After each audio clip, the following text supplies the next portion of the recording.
Hey guys, I hope you're all doing well. If there's a specific topic you want us to talk about, feel free to email us using the address in the description or our YouTube bio. You can send us anything, study guides, homework, PDF, or just topics you're curious about. We're here to help you learn for school or work, study for school or work, and relax.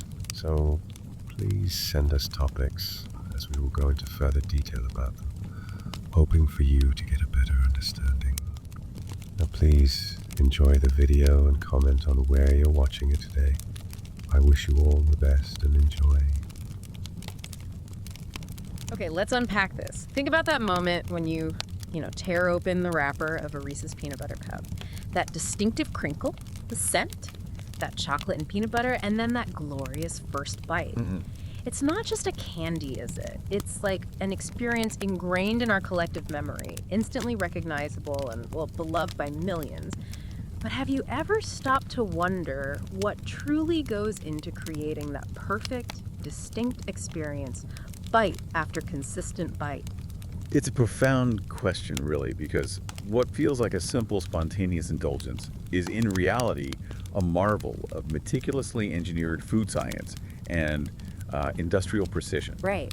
We're not just talking about mixing ingredients. We're talking about a highly sophisticated manufacturing ballet, if you will, designed to achieve a very specific and incredibly successful sensory outcome. Today, we're going to pull back the curtain and take you on the complete journey of the Reese's Peanut Butter Cup, from the raw materials, right through to the packaged bliss. Uncovering some truly surprising steps and clever tricks that make it so unique. Our mission for you today is to peel back those fluted paper cups and explore the alchemy, the industrial precision, and the food science mastery that brings this American classic to life. We've gone through stacks of sources, research, our own notes, to distill for you the most important nuggets of knowledge. Yeah. Get ready for some genuine aha moments, because you'll quickly realize there's far more to this everyday delight than meets the eye or the taste bud. We're going beyond just enjoying it. We're understanding how that enjoyment is so consistently, perfectly delivered. So let's start with the very foundation of this confectionery icon. At its heart, right, a Reese's Peanut Butter Cup is a symphony of two main components: that creamy milk chocolate coating and the distinct salty sweet peanut butter filling, all nestled perfectly in its signature fluted paper cup. But it's not just the presence of these two elements. It's the specific selection of ingredients and, critically, how they're designed to interact that truly sets Reese's apart and creates that universally loved experience. It's far more intricate than simply melting chocolate and stirring in some peanut butter, isn't it? There's a deliberate, scientific design behind every single component and interaction. Indeed. If we zoom out and connect this to the bigger picture, you'll quickly realize that these ingredients, especially the less obvious ones, they aren't merely fillers. They are absolutely critical, highly functional components, each playing a vital role in achieving the exact melt properties, the desired shine, and the handling characteristics necessary for efficient, consistent mass production. For the chocolate coating itself, you have your foundational elements: sugar, which provides the sweetness; cocoa butter, the fat component that gives chocolate its smooth texture and melt; Right. and chocolate liquor. Now, for clarity, chocolate liquor isn't an alcoholic beverage. No, definitely not. It's the intensely rich ground cocoa solids mixed with their natural cocoa butter after fermentation, drying, and roasting. Think of it as the pure essence of the cocoa bean in a semi-liquid state. Alongside these, there's non-fat milk and milk fat, which contribute to the familiar creamy, milky notes of milk chocolate. These form the luxurious base we all recognize. Okay, and these are the standard chocolate building blocks. But you mentioned less obvious ingredients. What are those subtle power players? The ones that enable this chocolate to be so perfectly molded and behave exactly as it needs to for a Reese's cup. That's where the true engineering comes in. First, you have lecithin, specifically soy lecithin. Lecithin, okay. This ingredient is an emulsifier. Imagine trying to mix oil and water. They naturally separate, right? Right. An emulsifier acts like a molecular bridge, allowing two otherwise unmixable substances to blend smoothly and stay blended. In chocolate, lecithin bridges the fat from the cocoa butter with the cocoa solids and sugars. Without it, chocolate can become clumpy, difficult to work with, and prone to blooming or fat separation. Blooming. That white stuff you sometimes see. Exactly. Lecithin ensures the chocolate remains incredibly smooth, stable, and flows consistently, which is absolutely vital for achieving that thin, even, perfectly uniform coating around the peanut butter filling. It's kind of the unsung hero of chocolate flow. So it's not just about blending, it's about keeping it blended and keeping it flowing efficiently. That sounds like a major challenge for mass production, especially at the scale they operate. Are there other ingredients that tackle that specific problem? There absolutely are. And one of the most remarkable really is PGPR. PGPR. Yeah, polyglycerol polyricinoleate. Bit of a mouthful. Definitely. This is truly a workhorse in industrial chocolate manufacturing. PGPR functions as a chocolate flow enhancer, sometimes called a viscosity reducer. Okay, viscosity reducer, so it makes it thinner. Precisely. What that means, in simpler terms, is it dramatically reduces the chocolate's viscosity, making it much thinner and more fluid without requiring the addition of more expensive cocoa butter. If you were to achieve the same fluidity with just cocoa butter, the cost would skyrocket, and the chocolate's texture and melt characteristics would change significantly. So it's an efficiency thing too. Huge efficiency thing. Yeah. PGPR allows that perfectly tempered chocolate to flow into those intricate cup molds with incredible precision, creating that impossibly thin, uniform chocolate shell on both the bottom and the top. It directly contributes to the efficiency, speed, and structural perfection of the molding process. It's essentially efficiency engineered for deliciousness. Wow. And of course, a touch of vanillin and artificial vanilla flavor is added to contribute to that familiar, comforting aroma profile that rounds out the chocolate's overall appeal. It's a classic pairing, vanilla and chocolate.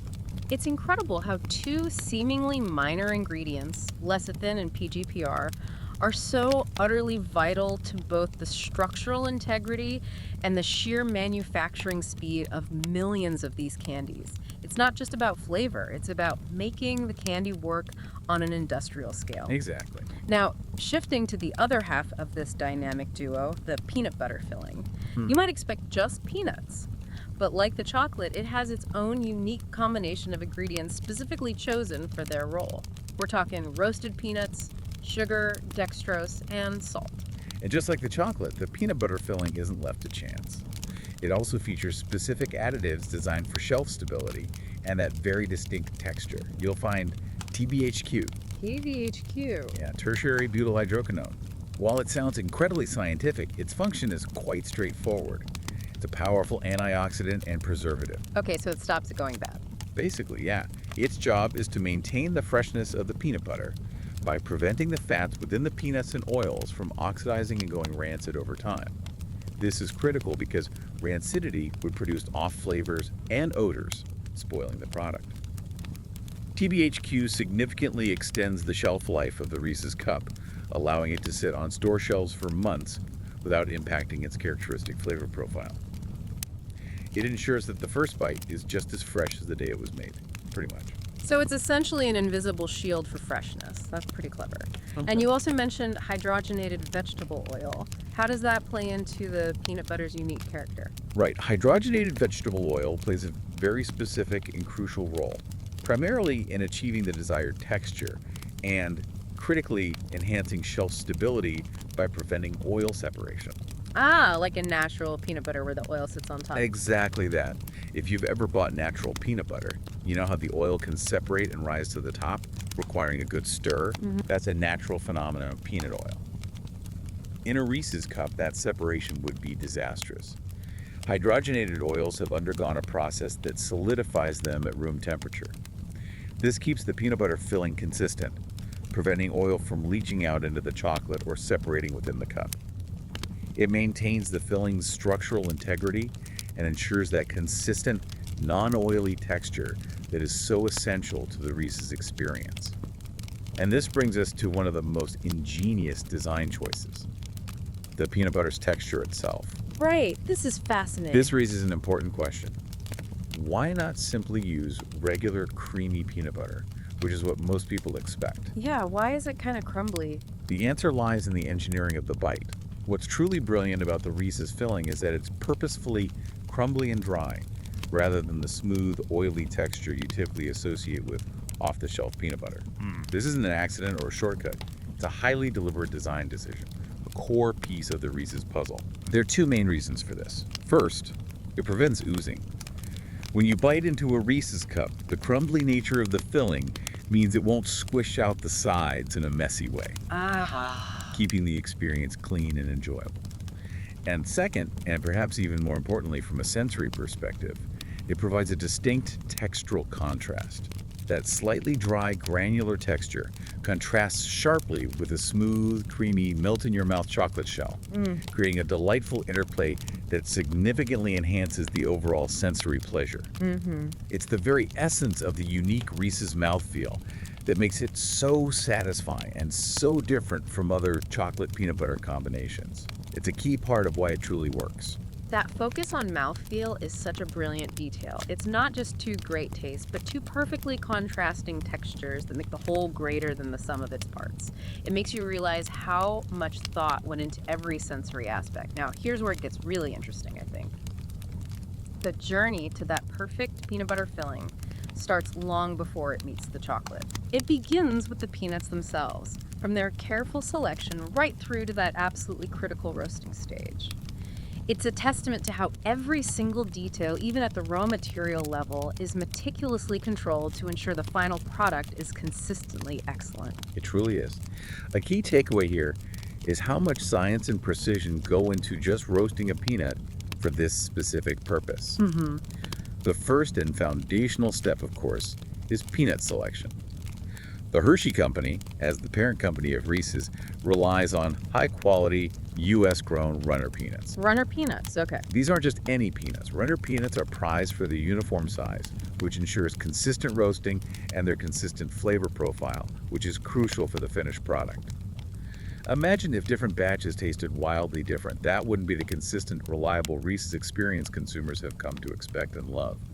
Maintaining that uniformity starts right here, with the type of peanut. So it's not just about being a peanut, it's about being the right kind of peanut. And I can only imagine how many peanuts they must be processing every single day. They must need to be impeccably clean before anything else happens, right? Absolutely. Once selected, these raw peanuts undergo a very thorough cleaning process. This isn't just a quick rinse. It involves sophisticated machinery using powerful air jets and precise rollers to meticulously remove any tiny bits of debris, shell fragments, foreign materials, or even imperfect peanuts. Purity from the very beginning is paramount, ensuring that only the finest, cleanest peanuts proceed to the next vital stage, roasting. Any lingering impurities could affect flavor, texture, or even damage the equipment, so this step is non-negotiable. Now, roasting is truly where the magic happens for the peanuts, where they transform from raw nuts into the flavorful foundation of the filling. They're roasted in large, specialized revolving ovens, not unlike giant tumble dryers, typically at a precise temperature around 320 degrees Celsius or 160 degrees C, for a carefully controlled duration of 40 to 60 minutes. This isn't just about cooking them, it's about initiating a complex and deliberate chemical transformation. This is where we get to the Maillard reaction. The Maillard reaction. This is a core aha moment in food science. One of those reactions that underpins so much of what we consider delicious in cooked food. So what exactly is the Maillard reaction? I've heard the term before, obviously, but for those of us who aren't food scientists, how does it translate into the flavor we recognize in a Reese's? Excellent question. The Maillard reaction is a non-enzymatic browning reaction. No. Basically, it happens between amino acids, the building blocks of proteins, and reducing sugars, certain types of simple sugars when they're subjected to heat. It's not caramelization, which involves only sugars. Instead, it creates hundreds, if not thousands, of new flavor and aroma compounds. It's responsible for the rich, complex, savory, and slightly sweet flavors, the inviting aromas, and the characteristic golden brown color you associate with roasted foods. Think about the crust on a perfectly baked bread, the char on a seared steak, the deep notes in roasted coffee beans, or the golden crisp of French fries. For peanuts, it develops those deep, nutty, slightly toasted, almost caramelized notes that are absolutely essential to the signature Reese's peanut butter flavor.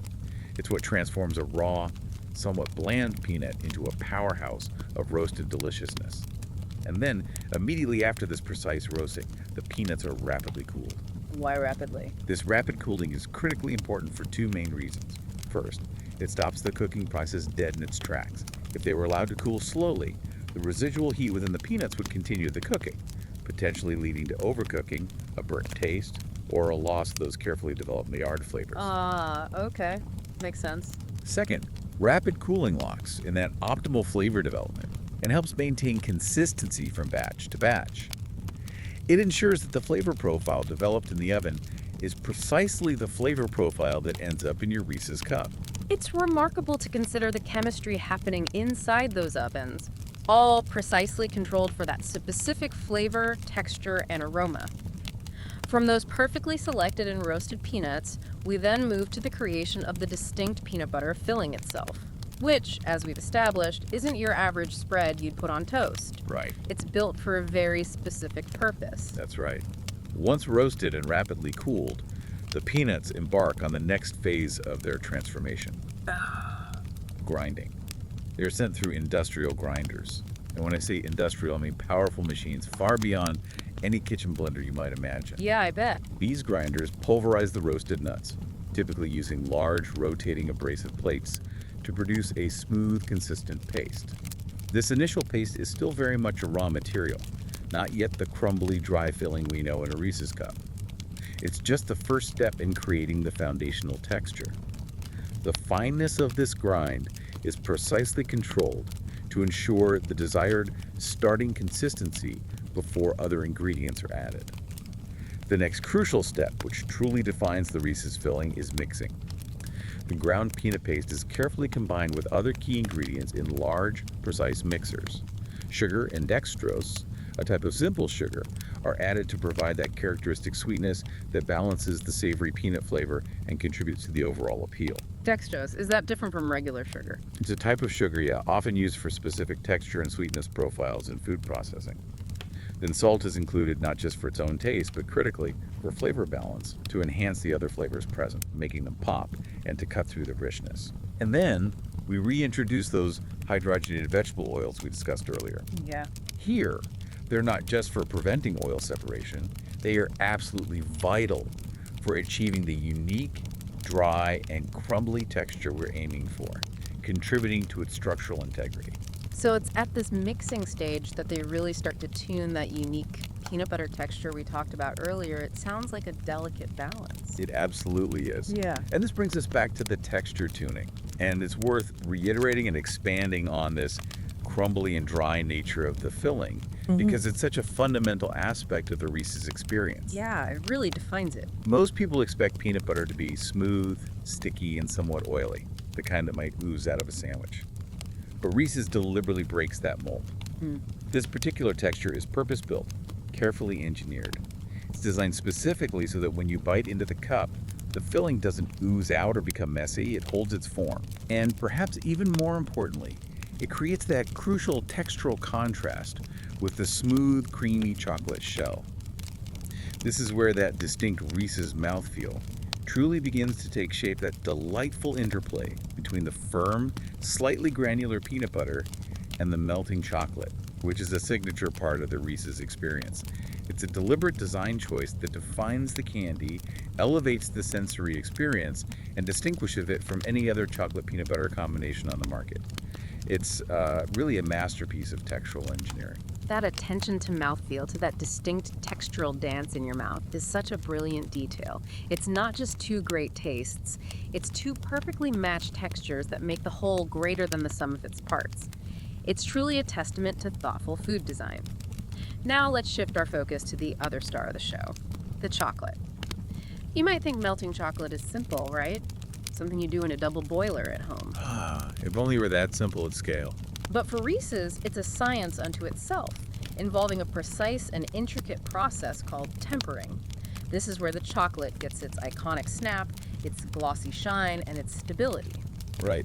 And zooming out for a moment, chocolate tempering is one of the most fundamental and frankly challenging aspects of chocolate making, especially at an industrial scale where consistency is paramount. Why is it so crucial? Well, it's what gives chocolate its desirable texture. that satisfying break when you bite or snap it, its appealing glossy appearance, and critically, its stability at room temperature. Without proper tempering, chocolate would be dull, brittle, maybe even crumbly, and melt far too easily, leading to a sticky, unappetizing mess on store shelves. It's absolutely essential for a product that needs to hold its shape, travel well, and look appealing. The process begins with melting. All the milk chocolate ingredients, the sugar, cocoa butter, chocolate liquor, non-fat milk, milk fat, lecithin, PGPR, and vanillin, are carefully blended together and heated to a specific temperature, typically around 115 degrees average or 46 degrees C. The primary goal here is to fully melt all the cocoa butter crystals. Cocoa butter, it's a unique fat. It can crystallize in several different forms, and only one of them, known as beta V crystals, provides that desirable snap, shine, and stability. So melting everything ensures you start with a blank slate, free of any undesirable crystal formations, and that all ingredients are completely integrated into a perfectly homogeneous liquid. Then comes the tempering cycle itself, which is a crucial multi-stage process of precise cooling and reheating. It's like a meticulously choreographed dance for the chocolate. The dance, I like that. First, after reaching that initial 115 degrees fab melt, it's cooled quite rapidly to a lower specific temperature, usually around 80 degrees Fahrenheit. This cooling step encourages some of the cocoa butter to start forming those stable beta V crystal structures, but also some less desirable ones.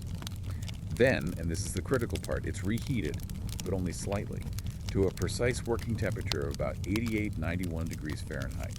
Very narrow window. Just a few degrees. Exactly. This precise reheating step melts out any unstable or undesirable crystal forms that might have developed during cooling, leaving behind only the most stable, desirable beta V crystals. So if they get this tempering wrong, what would the chocolate look like? What would happen to the Reese's cup? Oh, if the tempering isn't done correctly, the chocolate would be problematic in several ways. It would likely have a dull, streaky, or blotchy appearance, what we call bloom, Fat bloom. due to fat crystals migrating to the surface. When you tried to break it, it would be soft and crumbly, lacking that satisfying snap. And perhaps most critically, for a candy that needs to be sold at various temperatures, it would melt too easily, becoming a sticky mess at room temperature or even in your hand. Tempering is precisely what gives the final Reese's cup its desired snap when broken, that appealing, deep, uniform, glossy shine, and overall stability at ambient temperatures, ensuring it maintains its perfect form from the factory floor to your pantry and that perfect melt in your mouth. It's the backbone of its shelf stability and its sensory appeal. It's truly amazing the level of detail and scientific control that goes into something as seemingly simple as melting chocolate. And once that chocolate is perfectly tempered and behaving exactly as it should, it's time to create the iconic cup shape, starting with that distinct fluted bottom shell. This is where the automation truly shines, right? Transforming liquid chocolate into a recognizable form. You're right, the entire process of cup molding is a marvel of automated precision and engineering scale. It begins with the paper cups themselves. Those small fluted paper cups, so characteristic of a Reese's, are accurately dispensed onto high-speed conveyor belts by specialized machines. These machines operate with incredible speed and accuracy, ensuring each cup is perfectly aligned and ready for the next step, literally thousands per minute. Once the paper cups are precisely in place, a measured dose of that warm, perfectly tempered chocolate is deposited into each one. This isn't just a squirt, it's a precise, pre-calculated amount, dispensed by high-speed nozzles, designed to form the exact thickness of the bottom layer of chocolate. Then, here's where the design brilliance really comes through. Ooh.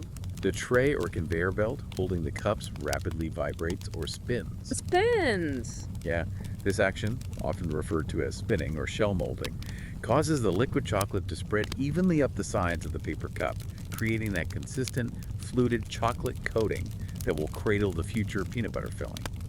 This ensures uniformity in chocolate thickness, which is crucial for the final product's integrity and eating experience. Immediately after the chocolate is perfectly spread, the cups pass through a chilled cooling tunnel. This tunnel is kept at an approximate temperature of 40-50 degrees Celsius, significantly colder than room temperature, and the cups spend just a few minutes inside. This rapid cooling step is absolutely critical. It quickly hardens the bottom chocolate shell, ensuring it's firm and structurally sound enough to receive the peanut butter filling in the next stage without losing its shape, cracking, or deforming. It's a quick, precise chill that sets the stage for the next layer. So we've got our perfectly formed, hardened chocolate shells, glistening and ready. This is the pivotal moment where the two main components, the carefully crafted chocolate and the unique peanut butter filling, finally meet. It's the core of the Reese's experience, the moment the magic truly comes together. And this raises an important question. Why is all this precision here so crucial? Imagine a cup with too much or too little filling, or if the peanut butter wasn't placed perfectly in the center. Yeah, you'd notice. Consistency is absolutely key to the expected Reese's experience. Consumers expect that perfect ratio and balance every single time. And these checks ensure that every cup delivers that exact sensory balance and structural integrity. Any deviation would detract from the iconic experience. The process for filling the peanut butter is a testament to robotic precision and automation. High-speed depositor nozzles, typically part of a sophisticated robotic arm system, inject a pre-measured dollop of that distinct, crumbly peanut butter directly into the hardened chocolate bottom shell of each cup. A precise dollop. Yeah. The accuracy is astounding, ensuring every cup receives the exact same consistent amount of filling. And to guarantee the consistency, high-speed cameras or incredibly sensitive weight sensors are often employed immediately after the peanut butter is dispensed. So they're weighing them or scanning them? Yeah, these advanced systems continuously monitor the fill level, instantly detecting and, if necessary, rejecting any cups that are under or overfilled. This ensures uniformity across all products, maintaining the precise chocolate to peanut butter ratio that defines Reese's. It's all about delivering that consistent, expected bliss. It's impressive how they maintain that level of consistency at such a massive scale, with so many cups being produced every second. And with the peanut butter filling perfectly nestled inside its chocolate shell, the final touch is added to complete the cup, sealing in that delicious core. That's right. The final step in the assembly of the Reese's cup is the application of the top layer of chocolate, completing the enclosure. A second, equally precise layer of perfectly tempered chocolate is deposited onto the cup, completely covering the peanut butter filling and sealing it within its smooth, glossy embrace. Once this chocolate is applied, vibration may be used again, similar to the bottom shell creation. Another vibration step. Yeah, this gentle vibration helps to level the chocolate, remove any potential air gaps that might have formed during deposition, and ensures a smooth, aesthetically pleasing finished top surface ready for packaging. After the chocolate capping and any final leveling, the cups embark on their final cooling journey. They pass through a longer cooling tunnel than the initial one, typically for about 10 minutes. Longer this time. Yeah, this extended cooling period allows the top layer of chocolate to set completely, ensuring it fully hardens and integrates seamlessly with the bottom chocolate shell and the peanut butter filling. By the time they emerge from this tunnel, they are perfectly solid, structurally sound, and ready for the next stages of quality control and packaging. They've gone from liquid to a perfectly formed, edible piece of art, really. So after all that incredible precision and creation, you might think the work is done.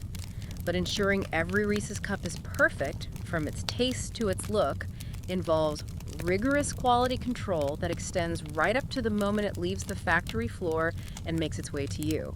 It's a multi-layered, vigilant approach to maintaining excellence, isn't it? An ongoing commitment to that consistent consumer experience. Oh, absolutely. And one surprising aspect here is the sophisticated blend of cutting-edge technology and classic human touch employed in their quality control and inspection processes. How so? For visual inspection, some factories utilize a sophisticated blend of both human inspectors and advanced AI-assisted cameras. While AI systems can rapidly scan thousands of cups per minute and spot obvious defects in shape, color, or chocolate coverage with incredible speed. Right, the robots.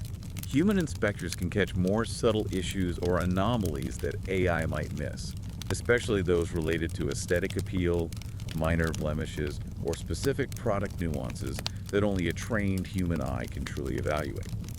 This hybrid approach is incredibly effective for ensuring comprehensive quality across massive production volumes.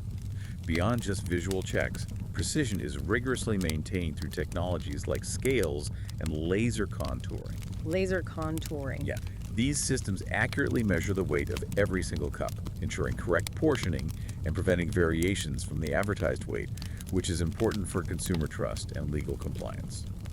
Laser contouring, meanwhile, precisely verifies the iconic fluted shape of the cup, confirming that it matches the exact specifications. This uniformity in both weight and shape is absolutely crucial for both consistent consumer expectation and efficient high-speed packaging down the line. It's all about perfect replication. And then there's the absolutely essential human element, random taste tests. The best job in the factory. Probably. Quality assurance. QA workers regularly sample batches throughout the day. This isn't just about enjoying a treat. It's a critical sensory evaluation step for continuously monitoring the flavor and texture of the product. While machines can measure physical properties and ensure structural integrity, only human sensory perception can truly ensure that the bliss factor, that consistent characteristic taste and mouthfeel, is genuinely achieved in every single batch. It's a powerful reminder that even in highly automated processes, human sensory evaluation remains vital, ensuring the product delivers on its core promise of deliciousness. It's incredibly reassuring to know that human taste buds are still part of the quality assurance, ensuring that delicious consistency we all expect from a Reese's. Once these cups pass all their rigorous checks, they're prepared for the very final stages before they reach you. Individual packaging and then distribution across the country and the globe. That's right. And if we connect this to the bigger picture, the journey doesn't end when the cup is made. Maintaining quality through storage and distribution is just as important as the manufacturing itself, ensuring the product arrives in perfect condition. Right, you don't want a melted mess. Exactly. The first step in packaging is, of course, wrapping. Each perfectly formed Reese's cup is precisely placed into its iconic pre-branded wrapper, often in sets of 2 for consumer convenience.